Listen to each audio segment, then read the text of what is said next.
Good morning. Today's Tuesday tech tip. It's not so much a tech tip, it's more of a reveal. And this is a 2012 Kia Forte. Is this a Forte, John? It is an Optima. It's an Optima. Today the car has come in, it's been towed in with no brake pedal whatsoever, so the pedal goes right to the floor. And we have made all kinds of discoveries on this car.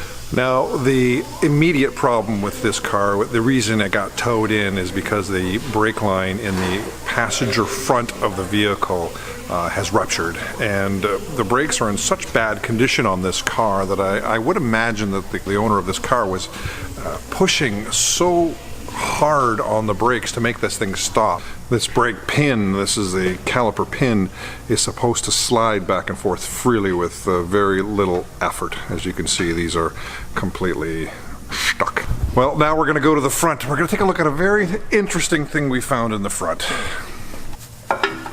It looks to me like this car has the correct brake pads, but the incorrect rotors. The rotors for a smaller, the rotors are of a smaller diameter.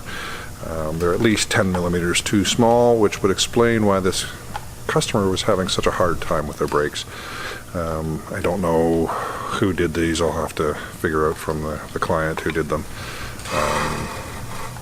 Scary.